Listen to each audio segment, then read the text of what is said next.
Right to information act 2005 वाले video के अगले पार्ट में मैं आपको आरटीआई एक्ट का ऑब्जेक्टिव क्या होता है और इसके इम्पोर्टेंट प्रोविजन कौन कौन से होते हैं उससे रिलेटेड इन्फॉर्मेशन शेयर करूंगा। आरटीआई एक्ट का मुख्य रूप से 4 ऑब्जेक्टिव होते हैं। पहला, नागरिकों को सरकार से सवाल करने का अधिकार देना।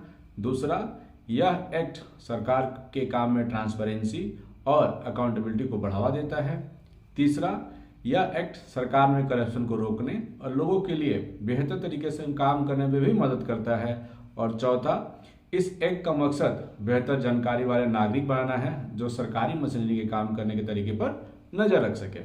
इसके बाद बात करते हैं आरटीआई एक्ट के इंपॉर्टेंट प्रोविजंस के, जो कि इस प्रकार है। इसमें सबसे पहले है सेक्शन 2H। इसमें पब्लिक अथॉरिटी का मतलब है केंद्र सरकार, राज्य सरकार या लोकल बॉडी के तहत आने वाले सभी अथॉरिटी और बॉडी। सिविल सोसाइटी जिन्हें सीधे या इनडायरेक्टली पब्लिक फंड से काफी फंड मिलता है, वे भी आरटीआई के दायरे में आते हैं। इसके बाद है सेक्शन 4(1)(b)। सरकार को इन्फॉर्मेशन मेंटेन करना भी होगा और उसे एक्टिवली डिस्क्लोज करना भी होगा। उसके बाद सेक्शन 6 कहता है कि जानकारी सुरक्षित रखने के लिए एक आसान तरीका बताता है, सेक्शन 6 जो है। उसके बाद आता है सेक्शन 7, जो एक टाइम फ्रेम के अंदर में जानकारी देने के लिए पीआई को बाध्य करता है। एक टाइम फ्रेम में जानकारी देना पड़ेगा। उसके बाद आता है सेक्शन 8, जिसमें सिर्फ कुछ ही इंफॉर्मेशन को डिस्क्लोज नहीं किया जाएगा जिसका एग्जाम्पशन रहेगा, मतलब सारे इंफॉर्मेशन को डिस्क्लोज करना होगा, जिनका एग्जाम्पशन उनको छोड़ के।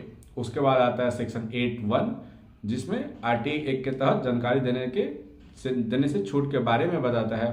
उसके बाद आता है सेक्शन 8(2), जो ऑफिशियल सीक्रेट एक्ट्स 1923 के तहत छूट वाली जानकारी को बताने का प्रोविजन करता है अगर इससे बड़े पब्लिक को इंटरेस्ट को फायदा होता है, पब्लिक के इंटरेस्ट को फायदा होता है।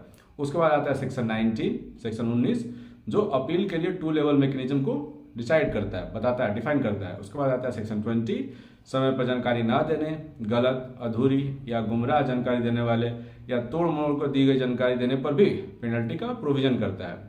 उसके बाद है सेक्शन 23, जो निचली अदालतों को केस या एप्लीकेशन सुनने से रोक देता है।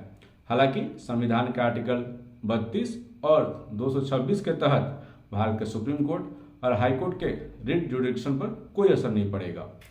इस एक्ट से रिलेटेड अगला इन्फॉर्मेशन नेक्स्ट वीडियो में शेयर करूंगा। तब तक बने रहिए मेरे साथ। मेरे वीडियो को लाइक करिए, शेयर करिए, चैनल को फॉलो एंड सब्सक्राइब करिए। धन्यवाद।